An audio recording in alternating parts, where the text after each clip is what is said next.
玩笑归玩笑，但是我从来都没有想过我爸爸妈妈会离婚。是我爸在外面与人就没有断过，我妈也有自己的小心思。可是即便是这样，我还是相信他们是相爱的。直到我妈把范丞丞交给我之前，我都没有想过他们俩能算计彼此到这种地步。也许你爸妈早就有问题，这件事情只是个导火索。安妮说的对，冰冻3尺非一日之寒。即使没有这件事情，你爸妈之间恐怕也是岌岌可危。可是我不要，我不要我爸离婚，我不想让我爸爸妈妈离婚。行了，别哭了。平时不是挺厉害的吗？指点这个指点那个的，怎么到自己事儿上了，一点承受能力都没有了？师傅，你别哭了，我看你这样我也好难受呀。可是我就是想哭。你们不知道，从小到大我最喜欢的人就是我爸跟我妈，可是他们总是没有时间管我，把我一个人扔在家里。家这么大，就我一个人，所以我就经常自己跟自己玩，自己跟自己演戏，数着时间等他们回来。别的小孩晚上9点钟就睡觉了，我经常就会等到11、12点，不为别的，就是为了看他们一眼。后来我爸爸去年接他回家，跟我说那是我哥。我爸经常会带着他去打高尔夫球，去吃饭、钓鱼，从来都不带我。我爸跟我说，你是女孩子，不用学这么多，只要高兴就好。我终于明白你为什么爱捣蛋了。你是想吸引别人注意力，你怕你爸爸喜欢你哥哥，怕你妈妈把所有的精力都放在工作和你爸爸身上，所以你想，你不能被别人忘了。我有点不明白，他努力工作不是为了争家产，是为了博得他爸他妈喜欢，是这个意思吗，师傅？平时不是挺彪悍的吗？啊，其实就是个孩子。听我一句劝啊，你爸妈现在之间已经没有信任了，与其这样凑合着在一起，还不如分开，免得互相伤害啊。不要，我不要我爸妈离婚，爸妈不能离，他们要是离了，这个家都没了，我就是孤儿了。别哭了，师傅，你要哭我真的好难受呀。我以前特别羡慕你，我觉得你什么都有，肯定也什么烦心事儿都没有。没想到每个人都有自己的心事儿，只是我们不知道罢了。那赵医生呢？他知道你爸妈离婚的事儿。我怕丢脸，我没有跟他说。早知道这样，我就不跟他去年结了。早知道这样，我就不争家产了。我宁可没有钱，我也让我爸爸妈妈在一起。我倒是有个想法。什么想法？我认为现在你的家庭最关键的问题都是因为钱。你和你哥哥也是真钱，你爸爸跟你妈也是真钱。现在你妈把公司的资产变现，给你买了房子，激怒了你爸爸。假设如果你要把这个房子还回去，你爸爸妈妈会不会因此而感动，就不离婚了？可是他回来不就是为了争家产？可是家产再重要，也没有家人重要。我同意安迪姐说的。我也同意。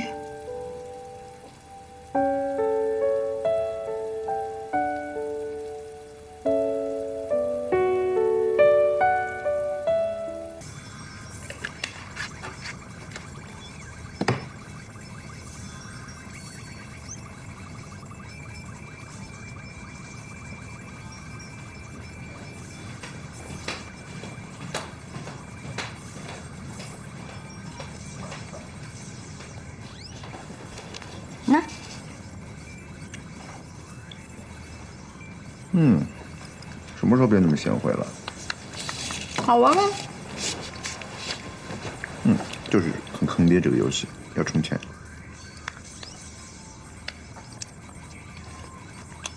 哎，我有个事情想跟你说。我呢有个朋友，家里破产了，要借钱啊？不是要借钱。他破产以后呢，就直接从我们这圈子里消失了，从此以后再也没有见过这个人。你说，如果有一天我也没有钱了，会不会也变成这样啊？会不会身边的朋友都不理我了？没了工作，没了事业，一点价值都没有。我以前总觉得自己是暴发户的二代，经常会被人看不起。但现在想想，我至少还有钱啊。如果一旦连钱都没有了，我会不会连自己是谁都不知道？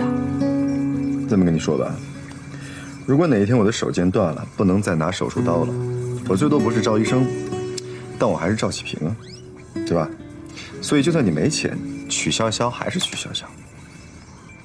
我没有钱了，你还是曲筱绡吗？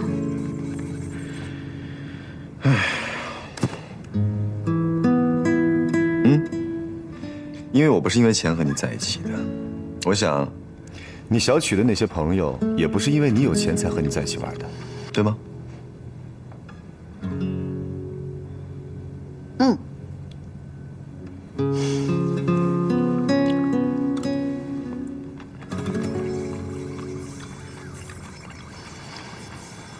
这个季度完成了3个项目，年底之前还有2个项目。相比去年，我们的业绩有了很大的增长。今年增长了12%，同行业的增长率只有7%到9%。另外呢，我们还加强了业务培训，运营部和营业部定期安排学习活动。他们，曲总，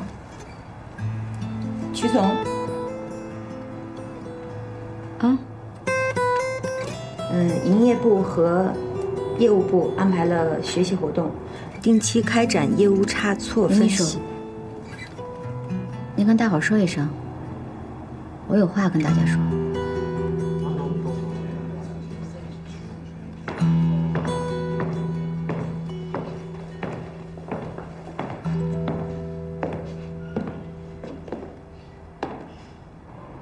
今天通知大家开会，是有很重要的事情要宣布。大家都知道，最近我的家里出了点事情。由于我个人的原因，我决定把公司交还给集团。也就是说，从明天开始，我不再是你们的总经理。总公司很快会派人来接替我的职务。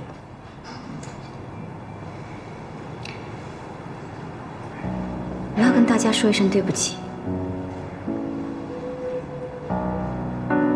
可能我的决定太过于任性。但是比起公司，我更看重我的家庭。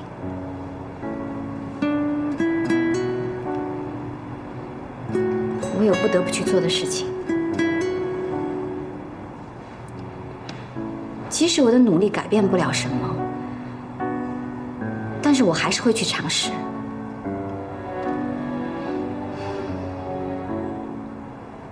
所以我要跟大家道歉。临时做出这样的决定，对不起。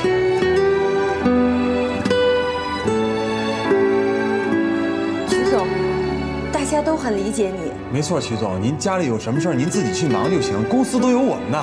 对呀，还有我们呢，我们保证完成任务。谢谢你们，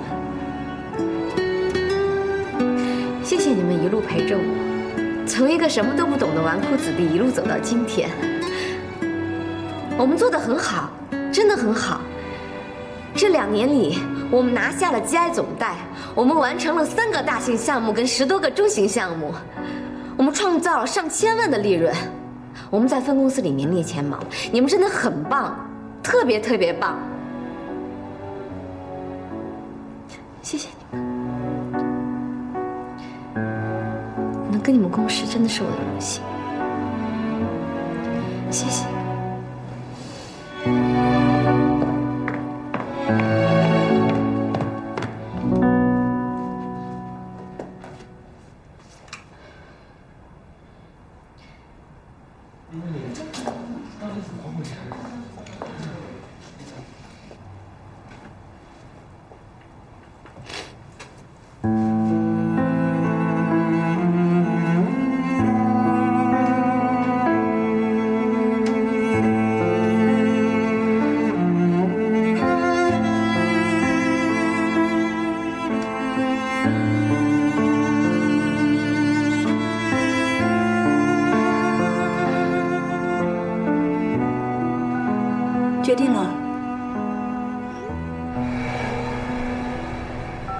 小曲，加油！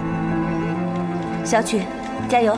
师傅，你是最棒的，爱你么么么么。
小小，你这什么意思啊？爸妈，我来是跟你们谈判的。我不希望你们离婚，不希望你们越吵越大，更不希望我们这个家就这么散了。从小到大，我都很在乎你们，可是你们永远都没有时间陪我，永远都在忙着买房子，忙着赚钱，忙着开公司。我记得上小学的时候开家长会，同学们的家长一早就到了，只有我的家长永远都在出差，永远都没有时间。我小的时候还经常因为爸爸不在家被同学嘲笑，说我是没有爸爸的孩子。自从爸爸把曲兰杰带进家以后，这个家就更乱。爸爸经常给我钱买包、买化妆品，让我帮着盯着妈妈给你放哨。妈妈也经常给我往兜里塞钱，让我盯着我爸的行踪，随时向你汇报。我很乐意这么做，因为这么做是我接近你们唯一的途径。我做的越多，你们俩就越高兴。可是潇潇，妈妈是真爱你的，你不可以这么想。小潇，爸爸也是爱你的。我知道，我知道妈你是爱我的，我也知道爸爸你是爱我的。但是比起我，你们两个更爱钱。更爱把钱掌握在手里的感觉。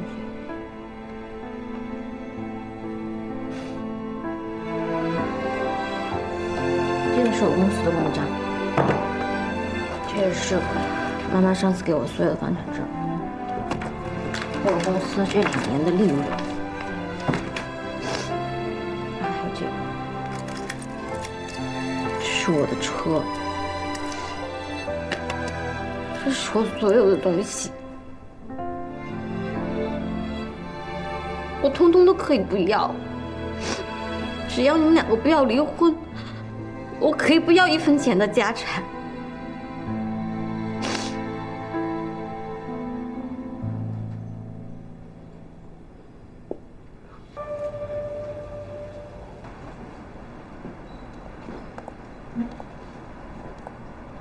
要照。曲曲。怎么了？出什么事了？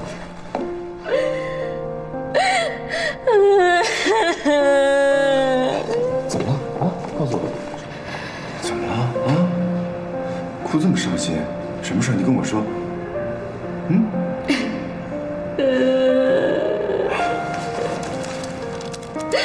什么事？你跟我说啊，有我在。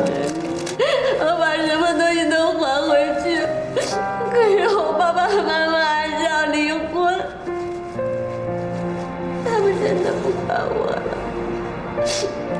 他们真的丢下我不管我了。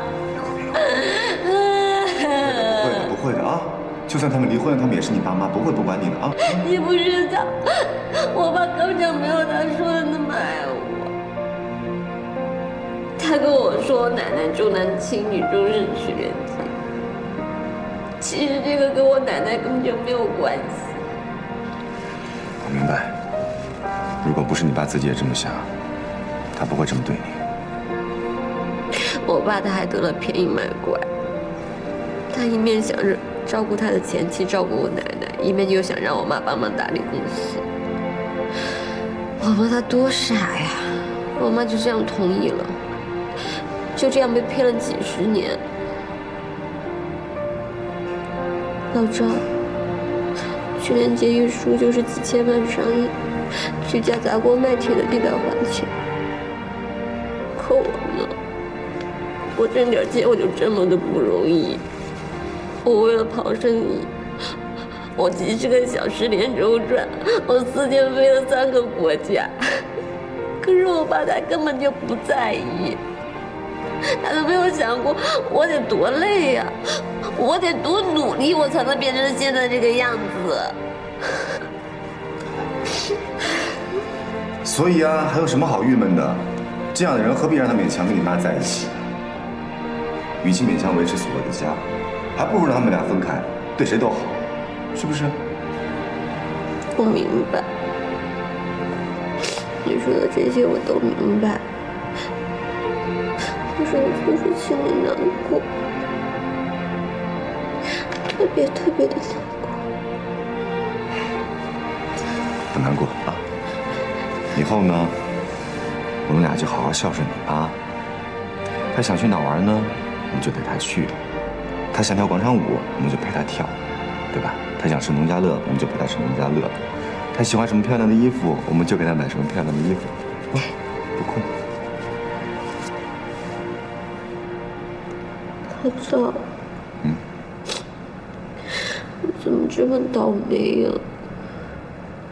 我把公司还有房产本我都还回去了，可是他们2个还是要离婚。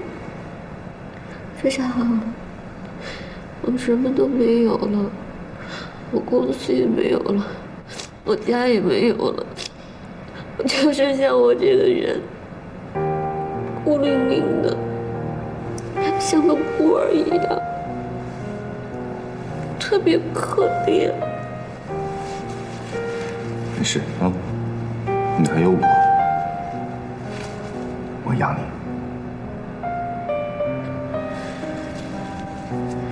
不会吧？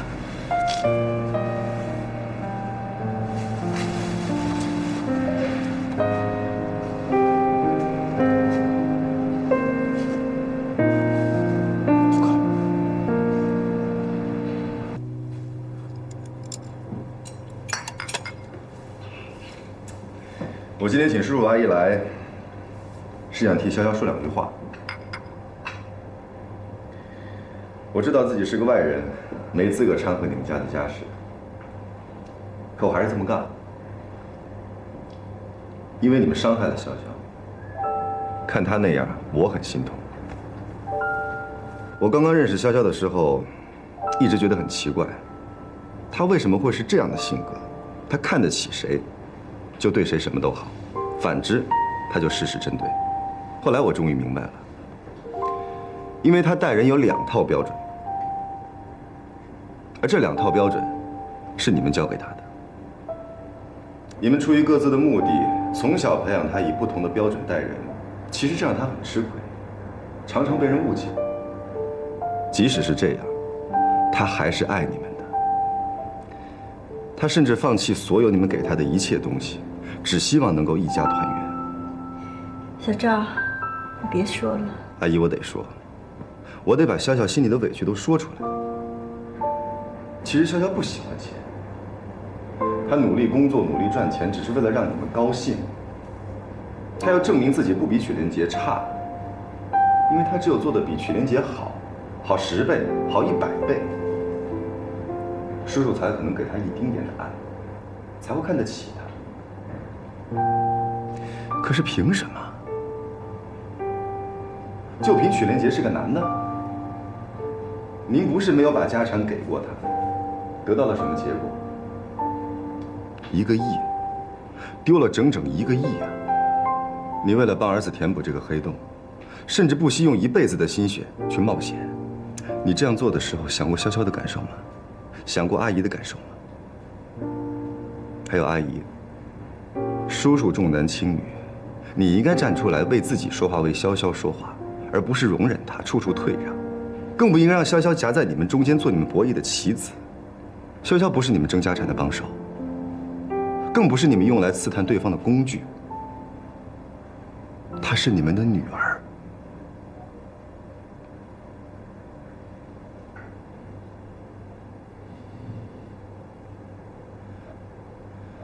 你们要离婚，我们也没办法。以后你们怎么对待潇潇，我也没法干涉。但是有一点，你们不要他，我要；你们不养他，我养。哪怕粗茶淡饭一点，但我会让他活得很简单，活得很快乐，活得神采飞扬，像他原本应该的样子。